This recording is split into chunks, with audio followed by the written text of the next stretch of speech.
Do you feel that? The moment you step into the forest here on Christmas Island, you catch this strange, sharp smell, as if there's a garbage bin full of rotting fish nearby. But there's no bin, just a colony of crazy ants close by. They got their name from their erratic behavior, but the ants themselves don't actually smell. That stench comes from the millions of creatures they've killed. Since the 1990s, the crazy ants have wiped out about 40 million of Christmas Island's famous red crabs. Where tourists once watched hundreds of these unique creatures, now only torn bodies remain. But what if we tried to breathe a little life back into this gruesome scene? All it took was adding one tiny detail, or rather a few million wasps. Saving Private Crab.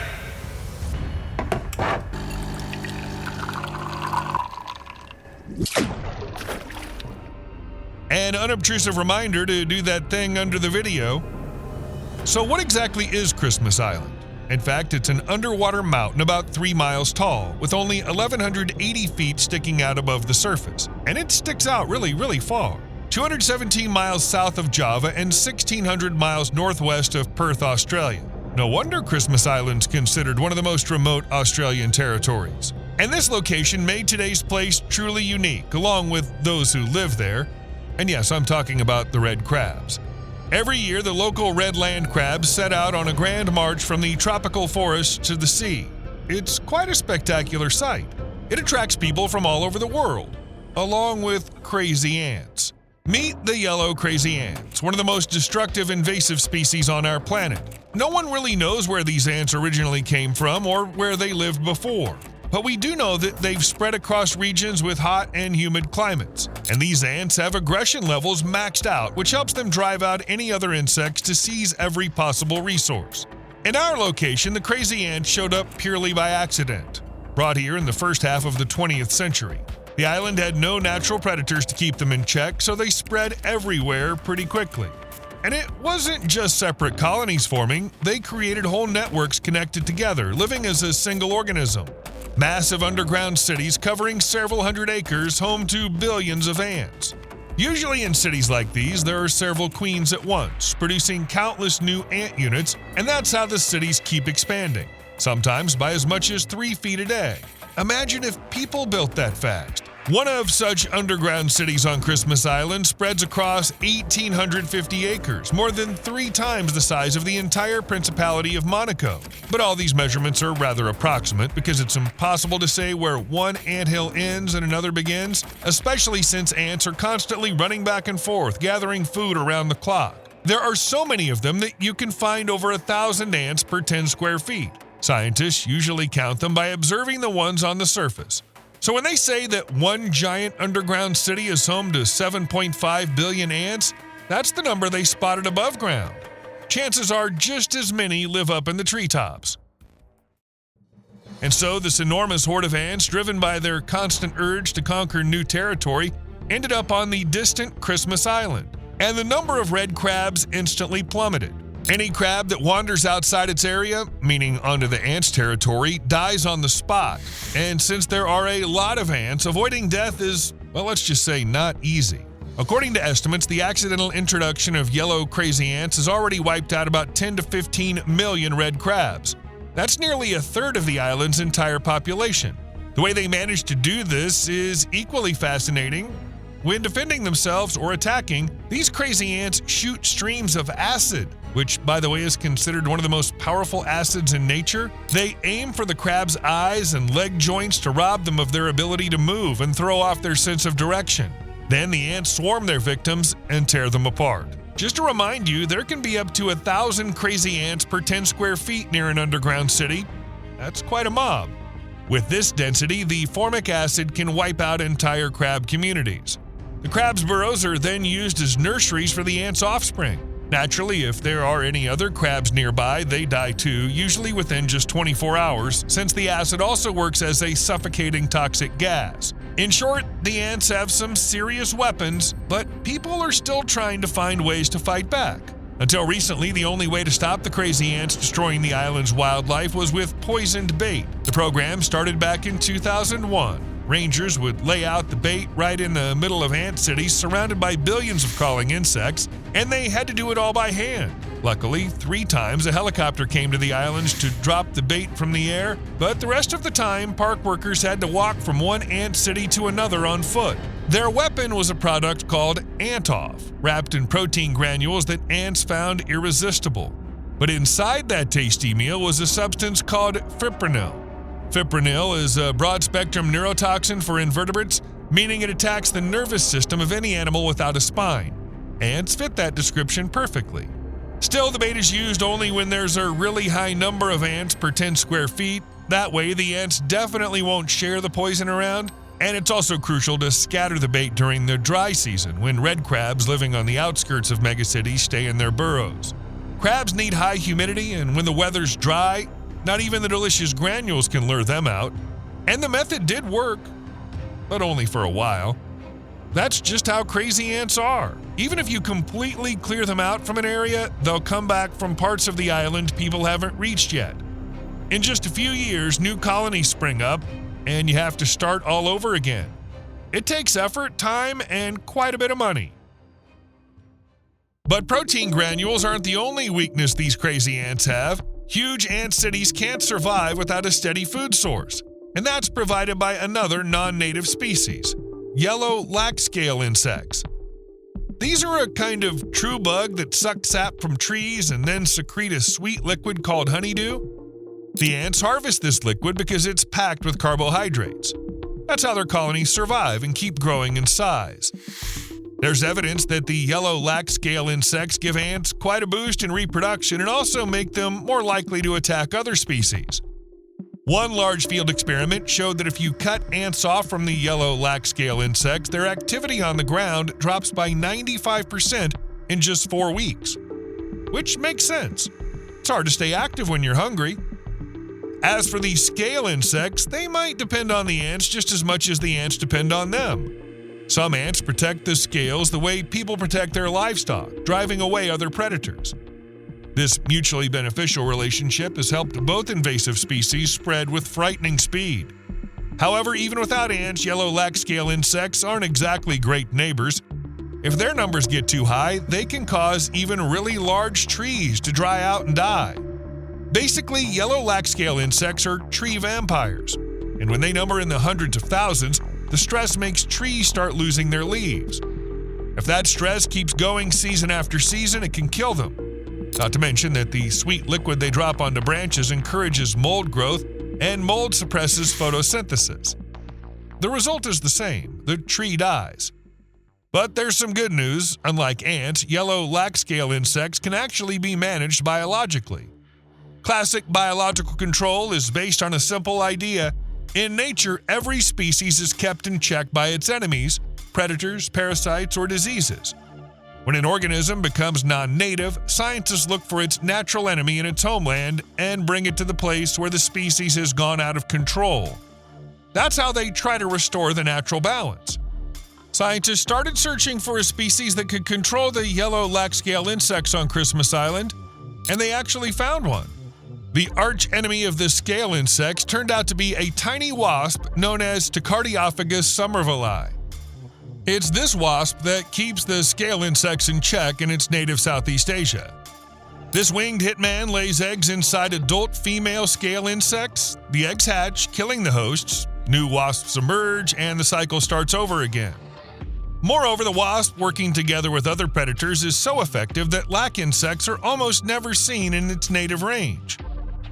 The wasp is really tiny, about 0.08 inches long, and it can't even sting. It doesn't build nests either and causes no harm to humans, other animals, or plants.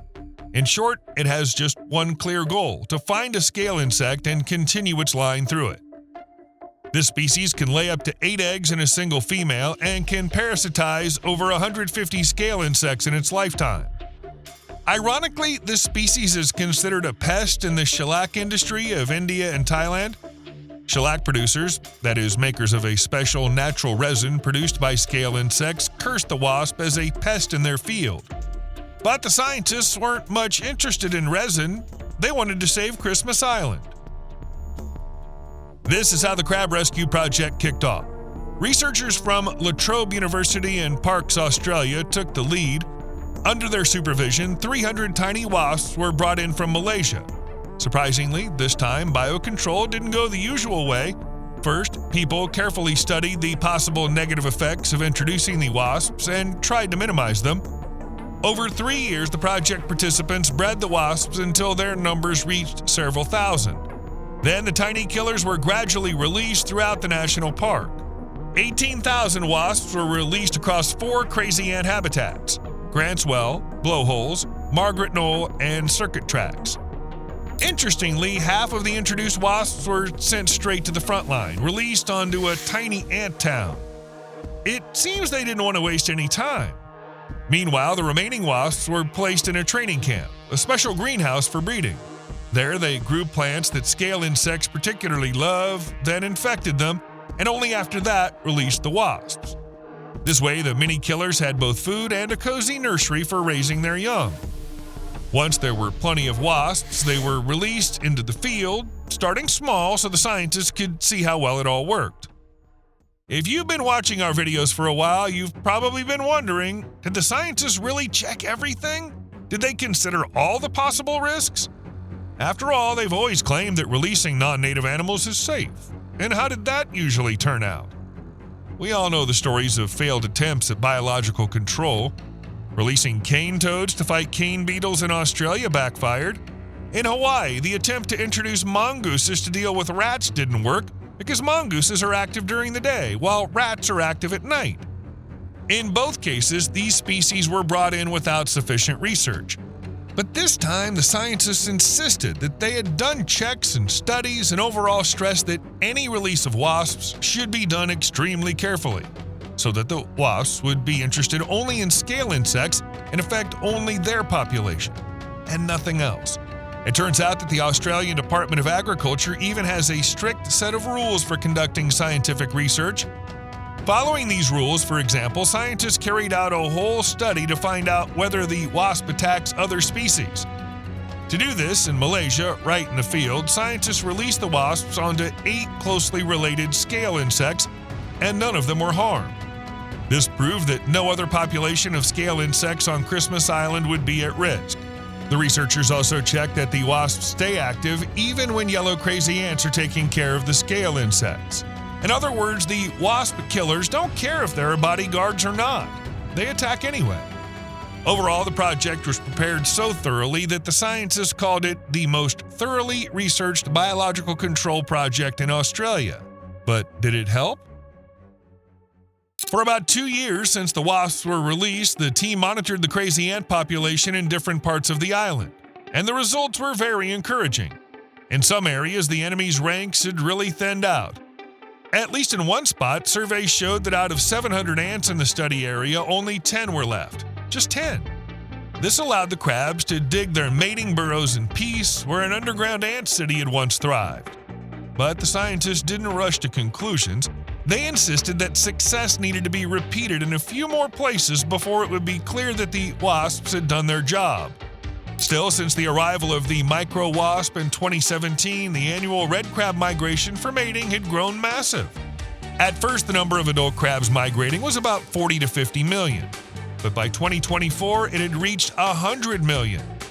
It was almost as if the wasps deserved a thank you. But there was still no time to rest because the ant problem was still very pressing. And it's all because the location is so isolated. Just like on many oceanic islands worldwide, Christmas Island has, over millions of years, produced completely unique creatures. A special set of organisms, including plants, birds, mammals, fish, reptiles, and insects, and they're all now under threat. There are more than 20 species of land crabs on the island. The ant size doesn't lessen the damage they do because these tiny maniacs can gather into huge colonies, killing much larger animals. Among their victims are lizards, frogs, small mammals, baby turtles, chicks. All of this can completely change the island's wildlife. In areas where the ant cities are truly massive, they can silence an entire stretch of forest. Nothing living is left there, not to mention that the ants are genuinely dangerous to humans, pets, and on mainland Australia to agriculture as well. I've already mentioned that the scale insects, which the ants keep like cows, cause mold growth, specifically sooty mold. It's not very picky and affects any trees, even fruit trees. Sugarcane is also at risk. Indirectly, the sooty mold also worsens the soil composition. In forests, it changes the structure and helps other non-native species move into areas of the ant cities. It's like all the invaders are working together. But the scientists aren't giving up either. In 2021, they announced that they might use another biological control method on Christmas Island. Or rather, from a certain point of view, it's the same method that is micro-wasps. But now scientists want to bring in an African micro-wasp. The problem is, for Australian agriculture, it's a pest. And so far, the go-ahead for the new killer is only on paper. Plus, it needs a lot of extra research. But maybe saving the red crabs is worth taking the risk. Red crabs are found only on Christmas Island, but their importance goes beyond that. Here on the island, all 120 million of them cover the forest floor and are vital to keeping the island running smoothly.